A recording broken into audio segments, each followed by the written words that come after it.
Hi friends, ఎలా ఉన్నారు? మన ఛానల్లో ఉన్న అన్ని స్ట్రైక్స్ ఎక్స్పైర్ అయిపోయాయి. సో ఈ రోజు నుండి వీడియోస్ చేస్తాను.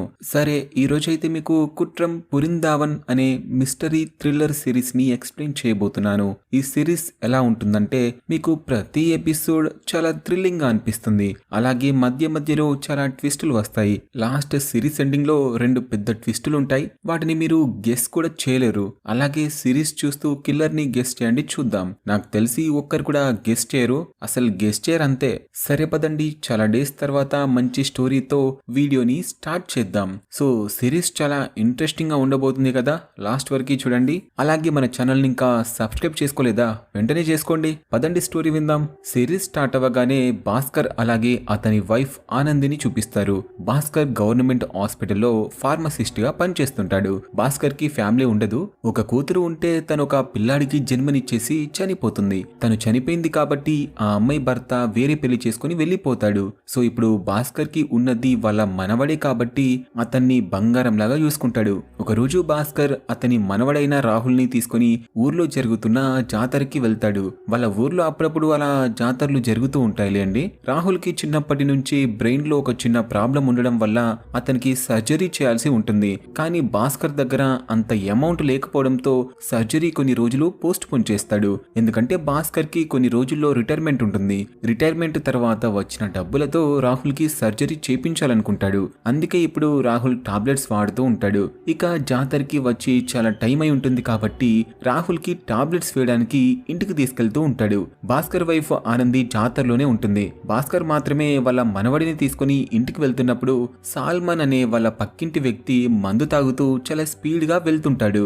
భాస్కర్ అతన్ని చూసి మాట్లాడదామనుకునే లోపే అతను వెళ్ళిపోతాడు. భాస్కర్ రాహుల్ తో పాటే వాళ్ళ కుక్కని కూడా ఇంటికి తీసుకెళ్తాడు. రాహుల్ కి అతని కుక్క జాకీ చాన్ అంటే చాలా ఇష్టం. అందుకే ఎక్కడికి వెళ్ళినా జాకీ చాన్ ని వెంట తీసుకెళ్తాడు. భాస్కర్ ఇంటికి వెళ్ళిన తర్వాత రాహుల్ కి టాబ్లెట్స్ వేస్తాడు. అలాగే జాకీకి కూడా చికెన్ పెడతాడు.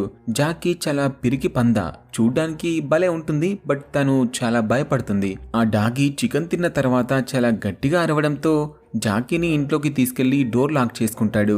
ఆ తర్వాత మందు బాటిల్ తీసుకుని వచ్చి డ్రింక్ తాగడానికి కూర్చుంటాడు. కాసేపటి తర్వాత ఓల్డ్ కపుల్ జాతర నుంచి ఇంటికి తిరిగి వస్తున్నప్పుడు వాళ్ళకి ఇంటి ముందు సాల్మాన్ చనిపోయి కనిపిస్తాడు. ఎస్, అతను చనిపోయి ఉండడం చూసి వాళ్ళిద్దరూ చాలా షాక్ అవుతారు. వెంటనే ఆ ఆంటీ సాల్మాన్ వైఫ్ ఎస్తర్ దగ్గరికి వెళ్లి తన్ని పిలుస్తుంది. కానీ తను ఇంట్లో ఉండదు. సో పక్కింట్లో ఉన్న భాస్కర్ దగ్గరికి వెళ్లి భాస్కర్ ని పిలుస్తుంది. భాస్కర్ నిద్రలో నుంచి లేచి వచ్చి కింద పడిపోయి ఉన్న సాల్మాన్ ని చూసి చాలా షాక్ అవుతాడు. ఎందుకంటే ఇందాకే సాల్మాన్ డ్రింక్ తాగుతూ గుడివైపు వెళ్ళాడు కదా, మరి ఇప్పుడు అన్కాన్షియస్ లో ఉండడం చూసి అలా షాక్ అవుతాడు. అది మనకి చూపిస్తారు. వెంటనే అతని పల్స్ చెక్ చేస్తాడు. పల్స్ కొంచెం ఉందని ఆ ఆంటీతో చెప్పి వెంటనే ఆటోని పిలిపించి హాస్పిటల్ కి పంపిస్తాడు.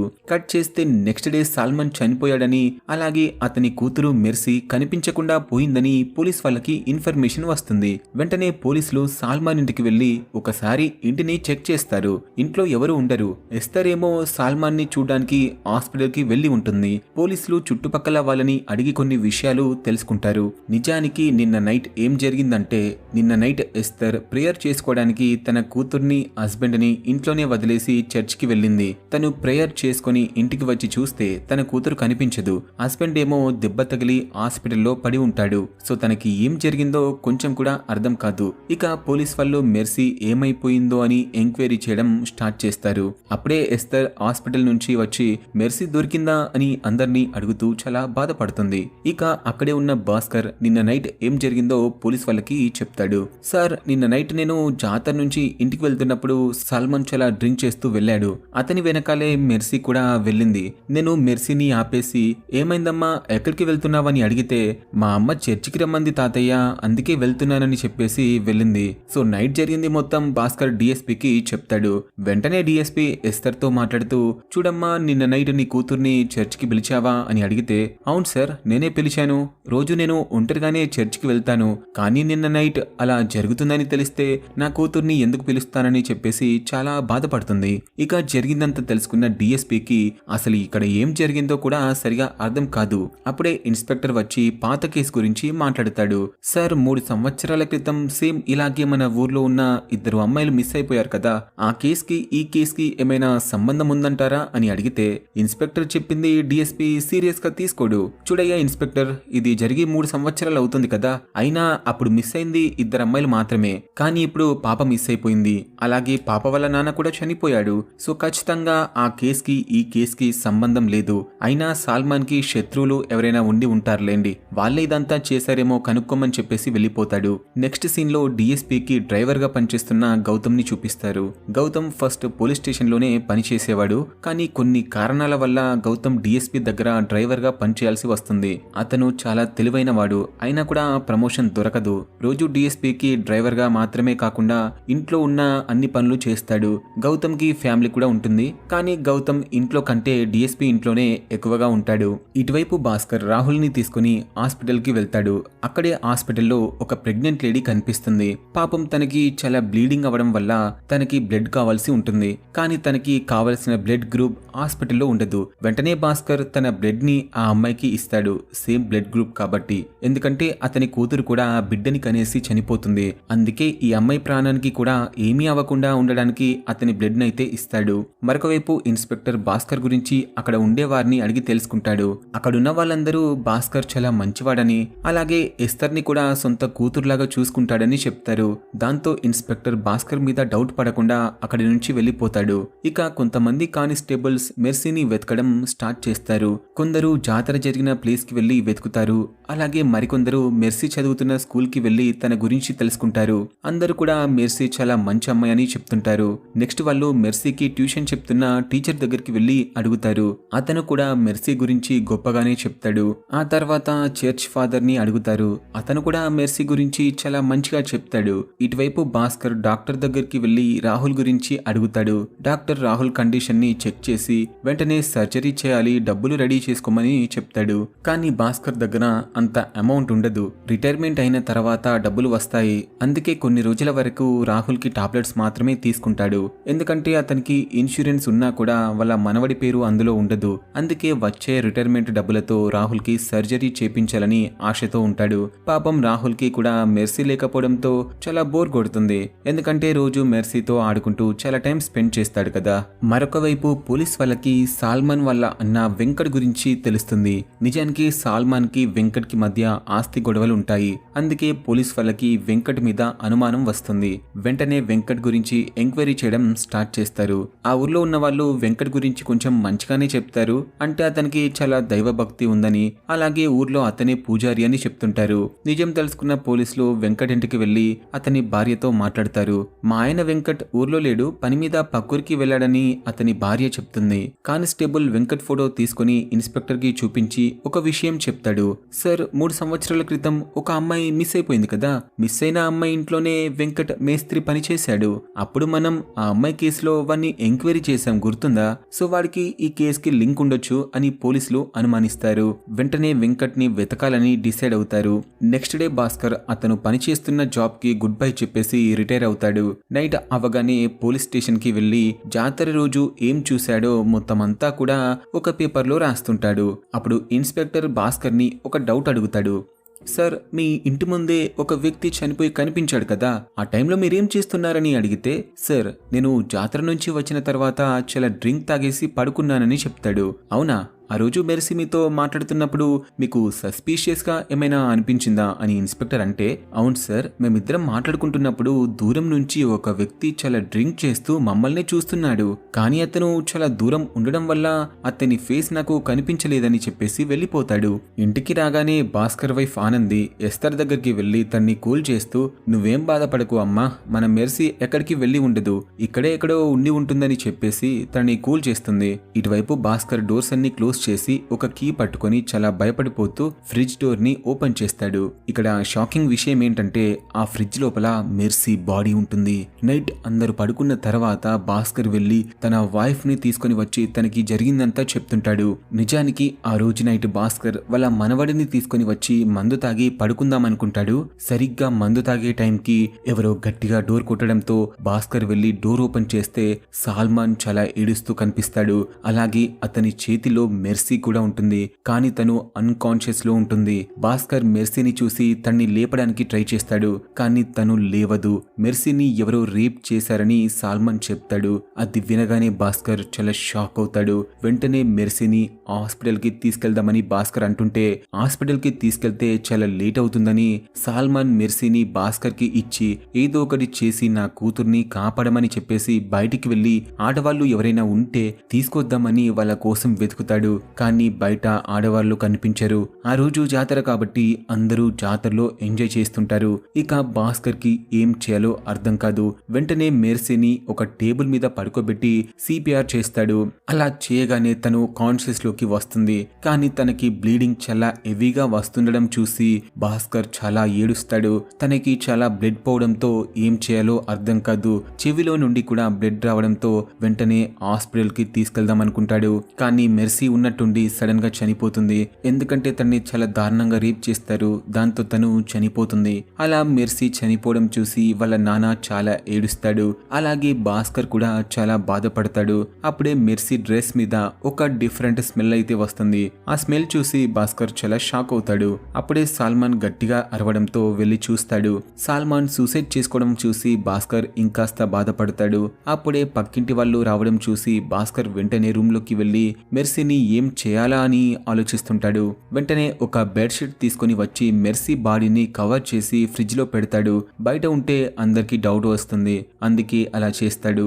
ఆ తర్వాత ఫ్లోర్ మీద ఉన్న బ్లడ్ ని మొత్తం క్లీన్ చేస్తాడు. నెక్స్ట్ అతని షర్ట్ ని కూడా చేంజ్ చేసుకుంటాడు.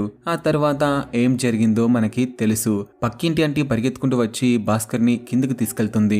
సో నిజం మొత్తం తెలుసుకున్న ఆనంది చాలా షాక్ అవుతూ భయపడుతుంది. ఇక భాస్కర్ కి పాపని ఏం చేయాలో అర్థం కాదు. ఎందుకంటే ఇప్పుడు పాప విషయం బయటకు తెలిస్తే భాస్కర్ కి రావాల్సిన రిటైర్మెంట్ డబ్బులు రావని చాలా భయపడతాడు. అందుకే పాప చనిపోయిన విషయం ఎవరికి చెప్పడు. ఒకవేళ చెప్పినా కూడా ఎవరు నమ్మరు. అందుకే రిటైర్మెంట్ డబ్బులు వచ్చే వరకు పాపని ఫ్రిడ్జ్ లోనే పెడదామని డిసైడ్ అవుతాడు. ఎందుకంటే డబ్బులు వస్తేనే రాహుల్ కి సర్జరీ అవుతుంది కదా. అందుకే చనిపోయిన మెర్సీని పక్కన పెట్టేసి బ్రతికి ఉన్న రాహుల్ కోసం ఏదైనా చేయాలనుకుంటాడు. నిజానికి భాస్కర్ అనుకుంటే ఎస్తర్ కి నిజం చెప్పి మెర్సీని ఇవ్వచ్చు. అలా చేస్తే పోలీసులు మెర్సీ ఎలా చనిపోయిందని తన్ని ఎవరు రేప్ చేశారని పోలీసులు ఇన్వెస్టిగేషన్ చేయడం స్టార్ట్ చేస్తారు. అలా పోలీసులు ఇన్వెస్టిగేట్ చేస్తే భాస్కర్ చేస్తున్న ఇల్లీగల్ పని బయటపడుతుంది. అంటే భాస్కర్ హాస్పిటల్లో కూర్చొని అందరికి మందులు మాత్రమే ఇస్తూ ఉండాలి కదా. కానీ భాస్కర్ హాస్పిటల్ నుంచి వచ్చిన తర్వాత కూడా అందరి ఇంటికి వెళ్లి ఇల్లీగల్ గా ట్రీట్మెంట్ ఇస్తుంటాడు. సో ఈ నిజం పోలీస్ వాళ్ళకి తెలిస్తే ప్రాబ్లం అవుతుంది కాబట్టి మెర్సీని ఎవరికి చూపించకుండా ఫ్రిడ్జ్ లోనే పెడతాడు. పాపం వాళ్ళిద్దరూ ఏం చేయలేకపోతున్నారు కాబట్టి చాలా ఏడుస్తారు. ఎందుకంటే మెర్సీ వాళ్ళకి సొంత మనవరాలితో సమానం. అందుకే తనకి జరిగిన అత్యాచారానికి అలాగే పాపని కాపాడుకోలేకపోయినందుకు చాలా ఏడుస్తారు. అలాగే మరొక షాకింగ్ విషయం ఏంటంటే ఆ రోజు జాతర నుంచి వస్తున్నప్పుడు భాస్కర్ కి అసలు మెర్సీ కనిపించదు. అలాగే తాగుబోతు వ్యక్తి కూడా కనిపించడు. కేవలం పోలీస్ వారిని నమ్మించడానికి అలాగే కేసుని డైవర్ట్ చేయడానికి భాస్కర్ అబద్ధం చెప్పి ఉంటాడు. ఇటువైపు ఇంట్లో ఎస్తర్ మెర్సీ బర్త్డే వీడియోస్ ని చూస్తూ చాలా ఏడుస్తుంటుంది. మెర్సీ బర్త్డే రోజు భాస్కర్ మెర్సీకి ఒక వాచ్ గిఫ్ట్ గా ఇస్తాడు. ఆ వాచ్ ఎప్పటికప్పుడు సౌండ్ చేస్తూ ఉంటుంది. అందుకే తనకి ఆ వాచ్ అంటే చాలా ఇష్టం. మరొక వైపు పోలీస్ వాళ్ళకి ఏం చేయాలో అర్థం కాదు. ఎందుకంటే 3 సంవత్సరాల క్రితం జాతర జరుగుతున్నప్పుడే చిన్న పిల్లలు కనిపించకుండా పోయారు. సో అప్పుడు మిస్ అయిన అమ్మాయిలని పోలీసులు ఇంకా కనిపెట్టలేదు. ఇప్పుడు మిస్ అయిన మెర్సీని కూడా కనిపెట్టలేకపోతే ప్రజలు మళ్ళీ పాత కేసుల గురించి మాట్లాడుతూ ఇబ్బంది పెడతారని పోలీసులు చాలా భయపడతారు. అందుకే ఫాస్ట్ గా వెంకట్ ని పట్టుకొని మెర్సీని పట్టుకోవాలని ప్లాన్స్ చేస్తారు. అప్పుడే పోలీస్ వాళ్ళకి వెంకట్ ఉన్న లొకేషన్ తెలుస్తుంది. అతని ఫోన్ ని ట్రాక్ చేస్తూ వెళ్తారు. వెంకట్ భార్య వెంకట్ ఒక చెరువు దగ్గర ఉంటాడని చెప్తుంది. వెంటనే ఇన్స్పెక్టర్ చెరువు దగ్గరికి వెళ్లి చూస్తాడు. అక్కడే కాలిపోతున్న కొన్ని వస్తువులు కనిపిస్తాయి. అందులో చిన్న పిల్లల అండర్ వేర్ అలాగే కాలిపోతున్న షర్ట్ పీస్ కనిపిస్తుంది. వెంటనే వాటిని కలెక్ట్ చేసుకుని స్టేషన్ కి తీసుకెళ్లి ఎస్తర్ కి చూపిస్తారు. ఎస్తర్ షర్ట్ ని గుర్తుపట్టదు కానీ అండర్ వేర్ గుర్తుపట్టి ఇది నా కూతురుదే అని చెప్తుంది. అండర్ వేర్ కి బ్లడ్ ఉండడం వల్ల మెర్సీకి ఏదో అయిందని తనకి అర్థమవుతుంది. కాసేపైన తర్వాత పోలీసులు వెంకట్ కోసం వెయిట్ చేసి అతను ఇంటికి రాగానే పట్టుకొని స్టేషన్కి తీసుకొని వెళ్లి చాలా కొడుతూ మెర్సీ గురించి అడుగుతారు. కానీ వెంకట్ మెర్సీ గురించి నాకు ఏమీ తెలియదని చెప్తాడు. సరే నీకు నీ తమ్ముడికి గొడవ ఏంట్రా అని పోలీసులు అడిగితే వెంకట్ అంటాడు, సార్ మా తమ్ముడికి క్రిస్టియానిటీ నచ్చి క్రిస్టియన్ గా మారిపోయాడు. ఆ తర్వాత ఆస్తిలో వాటా కావాలని అడిగాడు. వాడు మతాన్ని చేంజ్ చేసుకున్నాడు కాబట్టి నేను ఆస్తిలో వాటా ఇవ్వడానికి ఒప్పుకోలేదు. అందుకే మా మధ్య గొడవలు ఉన్నాయని చెప్తాడు. అంతేకాని నిజం మాత్రం చెప్పడు. దాంతో డిఎస్పీకి చాలా కోపం వచ్చి వెంకట్ ని బెదిరిస్తాడు. అప్పుడు వెంకట్ నిజం మొత్తం చెప్తాడు. నిజానికి వెంకట్ సాల్మాన్ కి తెలియకుండా ఊర్లో ఉన్న పొలాన్ని వెంకట్ తీసుకుంటాడు. దాంతో సాల్మాన్ కి కోపం వచ్చి వెంకట్ మీద కేసు వేస్తాడు. దాంతో వెంకట్ కి ఏం చేయాలో అర్థం కాదు. అందుకే వెంకట్ సాల్మాన్ ఇంటికి వెళ్లి అతని ఇంట్లో ఉన్న బట్టలన్నీ తీసుకుని వచ్చి వెంకట్ మీద బ్లాక్ మ్యాజిక్ చేస్తాడు. అలా చేస్తే వెంకట్ చెప్పే ప్రతి మాట సాల్మాన్ వింటాడని వెంకట్ అనుకుంటాడు. అందుకే బ్లాక్ మ్యాజిక్ చేసి సాల్మాన్ ఇంట్లో నుంచి తీసుకుని వచ్చిన బట్టల్ని మంటలో వేసి తగలబెడతాడు. అలాగే అతని చేతిని కోసి రక్తాన్ని కాళీమాతకి అర్పిస్తాడు. అందుకే అతని రక్తం మెర్సీ అండర్వేర్ కి అంటుకొని ఉంటుంది. ఇక జాతర రోజు వెంకట్ ఊర్లో లేడు కాబట్టి మెర్సీని రేప్ చేసింది వెంకట్ కాదని కన్ఫర్మ్ అవుతుంది. మరొక వైపు భాస్కర్ కి హాస్పిటల్లో పని ఉండి అర్జెంట్ గా వెళ్తాడు. భాస్కర్ వెళ్లిపోయిన తర్వాత చర్చ్ ఫాదర్ ఇద్దరు వ్యక్తుల్ని తీసుకుని వచ్చి ఆనందికి పరిచయం చేపిస్తాడు. వాళ్ళిద్దరూ ఎవరో కాదు, ఈ ఊర్లో మొదటిసారిగా కనిపించకుండా పోయిన అమ్మాయి వాళ్ళ అమ్మా నాన్న. వాళ్ళిద్దరూ చాలా ఇయర్స్ నుంచి వాళ్ళ పాప శుభ కోసం వెతుకుతారు. అయినా కూడా వాళ్ళ పాప కనిపించకపోయేసరికి చాలా ఏడుస్తారు. ఇన్ని సంవత్సరాలైనా కూడా వాళ్ళ పాప దొరకదు. జాతర రోజు నైట్ భాస్కర్ ఎవరినో చూశాడని చెప్పాడు కదా, ఆ పర్సన్ ఎవరో తెలుసుకుందామని వాళ్ళిద్దరూ వస్తారు. అప్పుడే భాస్కర్ వచ్చి ఆ రోజు నేను చూసింది ఎవరో నాకు తెలియదని చెప్పి వాళ్ళందరినీ బయటకు పంపించేసి ఆనందికి వార్నింగ్ ఇస్తూ మళ్ళీ ఇంట్లోకి ఎవరిని తీసుకురావద్దని చెప్తాడు. మరొక వైపు గౌతమ్ తన కూతురుతో మాట్లాడుతుంటాడు. తన కూతురు కాయల్ కూడా మెర్సీ చదివే స్కూల్లోనే చదువుతుంది. సో కాయల్ గౌతమ్ ని రిక్వెస్ట్ చేస్తూ, నాన్న నువ్వు నా ఫ్రెండ్ మెర్సీని వెతికి పెడతావా అని అడిగితే గౌతమ్ కూడా వెతికి పెడతానని చెప్తాడు. ఇటువైపు భాస్కర్ ఇంట్లో ఉన్న ఫ్రిడ్జ్ పని చేయడం ఆగిపోతుంది. దాంతో వాళ్ళకి ఏం చేయాలో అర్థం కాదు. చాలా టెన్షన్ పడుతూ ఉంటారు. వెంటనే తెలిసిన టెక్నీషియన్ కి కాల్ చేసి ఫ్రిడ్జ్ ని చూడమని చెప్తాడు. అతను కూడా ఫ్రిడ్జ్ ని రిపేర్ చేస్తానని చెప్తాడు. సో అతను వచ్చేలోపు మెర్సీ డెడ్ బాడీని ఫ్రిడ్జ్ లో నుంచి బయటకు తీసి కిచెన్ లో దాచిపెడతారు. అప్పుడే టెక్నీషియన్ రావడంతో ఫ్రిడ్జ్ ని చూపిస్తారు. అతను చెక్ చేసి ఓవర్లోడ్ వల్ల ఫ్రిడ్జ్ పాడైపోయిందని చెప్పి కంప్రెసర్ చేంజ్ చేయాలని చెప్తాడు. వెంటనే టెక్నీషియన్ భాస్కర్ ని తీసుకుని బయటకు వెళ్లిపోతాడు. భాస్కర్ వెళ్లిపోయిన తర్వాత ఎస్తర్ భాస్కర్ ఇంట్లోకి వచ్చి కిచెన్ లో కూర్చొని మెర్సీ గురించి చాలా ఆలోచిస్తూ చాలా ఏడుస్తుంది. పాపం తన కూతురు బాడీ పైనే ఉంటుంది కానీ తను చూడదు. తన బాడీలో నుంచి వాటర్ డ్రాప్ వచ్చి ఎస్తర్ మీద పడుతుంది. అయినా కూడా తనకి తెలియదు. ఇంట్లో ఉన్న ఆనంది ఎస్తర్ ని అక్కడి నుంచి తీసుకెళ్ళడానికి చాలా ట్రై చేస్తుంది కానీ తను అక్కడే కూర్చుంటుంది. సరిగా అప్పుడే భాస్కర్ రావడంతో ఎస్తర్ భాస్కర్ దగ్గరికి వెళ్లి చాలా ఏడుస్తూ మెర్సీ ఎప్పుడు దొరుకుతుందని అడుగుతుంది. భాస్కర్ పాప దొరుకుతుందని తనకి ధైర్యం చెప్పి పంపిస్తాడు. ఇక టెక్నీషియన్ ఫ్రిడ్జ్ ని రిపేర్ చేసి వెళ్లిపోతాడు. మరొక వైపు గౌతమ్ హెడ్ కానిస్టేబుల్ ని హాస్పిటల్ కి తీసుకెళ్తాడు. హెడ్ కానిస్టేబుల్ కి బ్లడ్ తక్కువగా ఉండడం వల్ల అతను ప్రతిసారి బ్లడ్ ఎక్కించుకోవడానికి అదే హాస్పిటల్ కి వెళ్తాడు. సో అదే హాస్పిటల్లో గౌతమ్ భాస్కర్ పేరు కూడా చూస్తాడు. అదే ఆ రోజు భాస్కర్ ఒక ప్రెగ్నెంట్ అమ్మాయికి బ్లడ్ ఇస్తాడు కదా, సో భాస్కర్ బ్లడ్ ఇవ్వడం ఏంటని గౌతమ్ చాలా షాక్ అవుతాడు. ఎందుకంటే భాస్కర్ ఆ రోజు ఇన్స్పెక్టర్ తో చెప్తూ ఉంటే గౌతమ్ వినేస్తాడు. ఆ రోజు భాస్కర్ ఇన్స్పెక్టర్ తో చెప్తాడు కదా, సార్ నేను తాగేసి పడుకున్నాను అని. సో డ్రింక్ చేసిన పర్సన్ బ్లడ్ ఎలా ఇస్తాడని గౌతమ్ కి అర్థం కాదు. సో ఖచ్చితంగా భాస్కర్ అబద్ధం చెప్తున్నాడని గౌతమ్ కి అర్థమవుతుంది. వెంటనే భాస్కర్ దగ్గరికి వెళ్లి ఆ రోజు అబద్ధం ఎందుకు చెప్పారని గౌతమ్ అడిగితే భాస్కర్ ఏమీ చెప్పడు. అప్పుడే రాహుల్ ఒక టేబుల్ ని పట్టుకుని ఉన్నట్టుండి కళ్ళు తిరిగి కింద పడిపోతాడు. రాహుల్ కింద పడిపోవడంతో టేబుల్ కూడా కింద పడిపోతుంది. వెంటనే భాస్కర్ రాహుల్ ని హాస్పిటల్ కి తీసుకెళ్లిపోతాడు. గౌతమ్ కి కింద పడిపోయిన టేబుల్ మీద రక్తపు మరకలు కనిపిస్తాయి. సో ఖచ్చితంగా ఈ ఇంట్లో ఏదో జరిగిందని గౌతమ్ కి అర్థమవుతుంది. ఇటువైపు రాహుల్ కి చాలా క్రిటికల్ గా ఉంటుంది. డాక్టర్స్ 24 అవర్స్ లోపు సర్జరీ చేయాలని చెప్తారు. దాంతో డబ్బులు ఎలా అరేంజ్ చేసుకోవాలో భాస్కర్ కి అర్థం కాదు. తెలిసిన వాళ్ళందరినీ అడుగుతాడు, ఎవరు ఇవ్వరు. అలాగే బ్యాంకు వాళ్ళు 1,00,000 కంటే ఎక్కువగా ఇవ్వడానికి ఒప్పుకోరు. ఇక అన్ని చోట్ల తిరిగి ఇంటికి వచ్చి డబ్బులు దొరకలేదని చాలా బాధపడతాడు. అప్పుడే ఒక ప్రైవేట్ నెంబర్ నుంచి భాస్కర్ కి కాల్ వస్తుంది. అతను కాల్ చేసి ఫ్రిడ్జ్ లో దాచిపెట్టిన మెర్సీ డెడ్ బాడీ గురించి మాట్లాడతాడు. చూడు భాస్కర్, నువ్వు ఫ్రిడ్జ్ లో పెట్టిన డెడ్ బాడీని తీసుకెళ్లి ఎవరికీ తెలియకుండా తగలబెట్టేశాయి. నువ్వు నేను చెప్పిన పని చేస్తే నీ మనవడి ఆపరేషన్ కి కావలసిన డబ్బు నేను ఇస్తానని చెప్తాడు. దాంతో భాస్కర్ కి ఏం చేయాలో అర్థం కాదు. అప్పుడే ఎవరో కొంత డబ్బుని భాస్కర్ ఇంటి ముందు వదిలేసి వెళ్లిపోతారు. భాస్కర్ అతని కోసం చాలా చూస్తాడు, కానీ కనిపించడు. కాసేపటి తర్వాత అన్నోన్ పర్సన్ మళ్ళీ కాల్ చేసి త్వరగా డెడ్ బాడీని కాల్ చేయమని చెప్తాడు. ఇక భాస్కర్ కి ఏం చేయాలో అర్థం కాదు.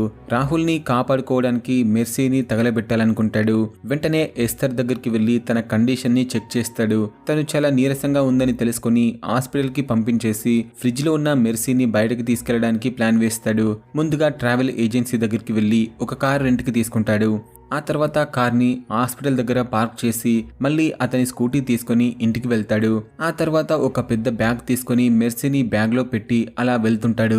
దారిలో మెర్సీకి ట్యూషన్ చెప్పే టీచర్ రఘు కనిపిస్తాడు. రఘు భాస్కర్ ని ఆపి లిఫ్ట్ ఇవ్వమని అడుగుతాడు. అతను చాలా రిక్వెస్ట్ చేసి అడగడంతో భాస్కర్ లిఫ్ట్ ఇస్తాడు. అలా బండి మీద వెళ్తూ ఉన్నప్పుడు రఘుకి మెర్సీ చేతికి ఉన్న వాచ్ సౌండ్ వినిపిస్తుంది. ఆ సౌండ్ వినగానే టీచర్ బండి ఆపమని చెప్పి మెర్సీ వాచ్ కోసం వెతుకుతాడు. కానీ అతనికి మెర్సీ వాచ్ కనిపించదు. ఆ సౌండ్ బ్యాగ్ లో నుంచి వస్తుందని తెలిస్తే రఘు బ్యాగ్ ఓపెన్ చేస్తాడేమో అని డౌట్ వచ్చి రఘుకి అబద్ధం చెప్తాడు. ఓయ్ రఘు, నువ్వు చెప్తున్న సౌండ్ ఈ బ్యాగ్ లో నుంచే వస్తుంది. నేను ఇందులో రాహుల్ బట్టలు తీసుకెళ్తున్నాను. అలాగే వాడికి మెర్సీ లాంటి వాచ్ కావాలని అడిగితే నేనే సేమ్ వాచ్ కొనిచ్చాను. అందుకే సేమ్ సౌండ్ వస్తుందని చెప్తాడు. సో భాస్కర్ చెప్తుంది నిజమే అనుకుని రఘు వెళ్లిపోతాడు. ఇక భాస్కర్ బ్యాగ్ ని తీసుకుని హాస్పిటల్ వైపు వెళ్తూ ఉన్నప్పుడు గౌతమ్ చూస్తాడు. భాస్కర్ ఇంట్లో నుంచి బయటికి వెళ్లాడని తెలుసుకుని వెంటనే గౌతమ్ భాస్కర్ ఇంటికి వెళ్లి టేబుల్ మీద ఉన్న రక్తపు మరకల శాంపిల్స్ తీసుకుని అక్కడి నుంచి వెళ్లిపోతాడు. ఆ తర్వాత మెర్సీ కోరికిన పెన్సిల్ ని ఎవిడెన్స్ గా తీసుకుని బ్లడ్ శాంపిల్స్ ని అలాగే పెన్సిల్ ని ఫోరెన్సిక్ కి పంపిస్తాడు. ఇటువైపు భాస్కర్ మెర్సీ డెడ్ బాడీని తీసుకుని వెళ్లి కార్ డిక్కీలో పెట్టి ఒక లొకేషన్ కి వెళ్తాడు. భాస్కర్ అక్కడికి వెళ్లి చూస్తే ఆల్రెడీ తగలబెట్టడానికి కట్టెలు పేర్చి ఉంటాయి. వెంటనే మెర్సీ బాడీని తీసుకుని వెళ్లి కట్టెల మీద పెట్టి అన్నోన్ పర్సన్ కి వీడియో కాల్ చేసి చూపిస్తాడు. ఆ అమ్మాయి మెర్సీ అని తెలియగానే కాల్ చేయమని చెప్తాడు. వాడు చెప్పినట్టుగానే భాస్కర్ పెట్రోల్ పోసి తగలబెట్టేసి ఇంటికి వెళ్తాడు. ఇంట్లో చాలా డబ్బులు కనిపిస్తాయి. సో అతను చెప్పినట్టుగానే చాలా డబ్బులు భాస్కర్ కి ఇచ్చేస్తాడు. వెంటనే భాస్కర్ డబ్బులు తీసుకుని వెళ్లి హాస్పిటల్లో కట్టేస్తాడు. దాంతో డాక్టర్స్ కూడా రాహుల్ కి ఆపరేషన్ చేస్తారు. ఆపరేషన్ సక్సెస్ అయిందని తెలియగానే భాస్కర్ కొంచెం హ్యాపీగా ఫీల్ అవుతాడు. మరొక వైపు డిఎస్పీ గౌతమ్ చెప్పిన పని చేయలేదని అతన్ని చాలా తిడుతుంటాడు. అప్పుడే మనకి గౌతమ్ ఫ్లాష్ బ్యాక్ ని చూపిస్తారు. నిజానికి గౌతమ్ పోలీస్ స్టేషన్ లోనే ఒకప్పుడు పనిచేసేవాడు. ఒకరోజు డిఎస్పీ రేప్ కి గురైన విక్టిమ్స్ ని సేఫ్ గా కోర్టుకి తీసుకెళ్లమని గౌతమ్ కి పనిస్తాడు. కానీ ఆ అమ్మాయిని రేప్ చేసిన వాళ్ళు కోర్టుకి వెళ్లక ముందే లారీతో గుద్ది చంపిస్తారు. అది యాక్సిడెంట్ గా క్రియేట్ చేసి కేసుని క్లోజ్ చేస్తారు. ఆ యాక్సిడెంట్ లో గౌతమ్ ఎలాగోలా తప్పించుకొని బయటపడతాడు. అలా చాలా సార్లు గౌతమ్ కి చాలా రిస్క్ కేసులు ఇస్తాడు. అలా గౌతమ్ ప్రతిసారి విక్టిమ్స్ ని సేవ్ చేయలేకపోతాడు కాబట్టి డ్రైవర్ గా పెట్టుకుంటాడు. అందుకే గౌతమ్ లైఫ్ లో ఏమీ చేయలేకపోతున్నందుకు చాలా బాధపడతాడు. ఇటువైపు డాక్టర్స్ రాహుల్ ఇంకా కాన్షియస్ లోకి రావట్లేదని చాలా భయపడతారు. వెంటనే భాస్కర్ దగ్గరికి వెళ్లి రాహుల్ కోమాలోకి వెళ్లిపోయాడని చెప్తారు. అది వినగానే భాస్కర్ కి చాలా కోపం వస్తుంది. డాక్టర్స్ ని తిడతాడు. భాస్కర్ అలా బాధపడడం చూసి డాక్టర్స్ ధైర్యం ఇస్తారు. చూడండి భాస్కర్ గారు, మీరు ఎవరికి ఎలాంటి అన్యాయం చేసి ఉండరు. అందరికీ మంచి మాత్రమే చేసి ఉంటారు. మీలాంటి వాళ్ళకి అంతా మంచి జరుగుతుందని చెప్పేసి వెళ్లిపోతారు. డాక్టర్స్ అలా అనగానే భాస్కర్ ఆలోచించడం స్టార్ట్ చేస్తాడు. ఎందుకంటే మెర్సీకి చేసిన అన్యాయం వల్లే వాళ్ళ మనవడికి ఇలా జరిగి ఉంటుందని అతను ఆలోచించడం స్టార్ట్ చేస్తాడు. ఇక్కడితో పార్ట్ 1 అయిపోతుంది ఫ్రెండ్స్. రేపు పార్ట్ 2ని అప్లోడ్ చేస్తాను. వెయిట్ చేయండి.